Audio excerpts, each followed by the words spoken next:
आज drama serial जाने साल के नेक्स्ट आने वाले एपिसोड में आप देखेंगे कि जब दुआ सबूत के साथ आएगी तो इस पर नौशरवान कहेगा कि तुम्हें क्या मुझ पर भरोसा नहीं था जो तुमने ये बात मुझसे छुपाई इतने अरसे तक। इस पर दुआ कहेगी कि भरोसा मुझे तो आप पर था लेकिन शायद आपको मुझ पर भरोसा नहीं था। इस पर नौशरवान कहेगा कि मुझे असल शिकायत तो जाफ़र तुमसे है कि तुमने ये सब कुछ किया। इस पर कहेगी कशमाला फ़ौरन से आगे आकर कि जाफ़र, मैंने नहीं सोचा था कि तुम भी इस हद तक गिर जाओगे कि गलत लोगों का साथ देने लगोगे।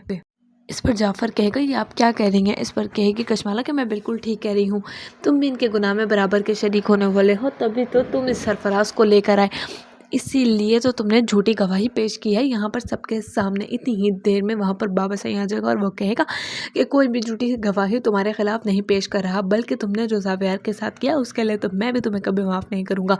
ये सुनते साथ ही कशमाला के पैरों तले ज़मीन निकल जाएगी और वो कहेगी कि मैंने ज़ावियार के साथ कुछ भी नहीं किया। बाबा से आपको यकीनन कोई गलत फहमी हो रही है। इस पर बाबा से ज़ावियार की डायरी निकालेगा और मुंह पे मारेगा कशमाला के और कहेगा कि ये सब कुछ क्या है, तुमने क्या किया मेरे बेटे के साथ, तुमने मुझसे मेरा बेटा छीना है, मेरी पहली औलाद छीनी है, इसके लिए मैं तुम्हें कभी भी माफ़ नहीं करूँगा। मैंने तुम्हें अपने बेटों से बढ़कर तरजीह दी लेकिन तुमने मेरा घर पे खेल के रख दिया। पहले तुमने मेरे बड़े बेटे के साथ इतना घिनौना खेल खेला और उसको मौत के मुंह में धकेल दिया और अब तुम छोटे बेटे की मोहब्बत छीन कर उसकी ज़िंदगी बर्बाद करने पर तुली हुई है। मैं ऐसा तुम्हें हरगिज़ नहीं करने दूंगा। इस पर नौशरवान कहेगा कि बाबा सही आप ये क्या कह रहे हैं, इसने ज़ावियार भाई को कत्ल करवाया है। इस पर कहेगा बाबा सही कि मैं बिल्कुल ठीक कह रहा हूँ, इसी ने तुम्हारे भाई का कत्ल करवाया है और तुम्हारी ज़िंदगी में जहर घोलने वाली भी यही औरत है।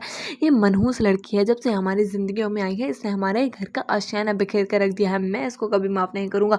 मुझे तो लगता है कि खून के बदले खून की ही सज़ा लेनी चाहिए इससे। इस पर नौशरवान कहेगा कि नहीं, मुझे लगता है कि इससे बेहतर सज़ा मैं इनको दूंगा जो कि ये सारी उम्र याद रखेंगी। अगर तो हमने इनको मार दिया तो इनकी तो मुश्किल एक साथ ही आसान हो जाएगी। जिस तरीके से मैं तड़पा हूँ उससे सख्त से सख्त जिया हूँ इनकी वजह से, बिल्कुल उसी तरीके का सलूक अब मैं इसके साथ करूँगा ताकि इनको भी तो पता चले कि किसी के जज्बात और एहसासात के साथ खेला कैसा होता है। इस पर कशमाला कहेगी कि मुझे माफ़ कर दे, मुझसे बहुत बड़ी गलती हो गई, मैं आइंदा ऐसा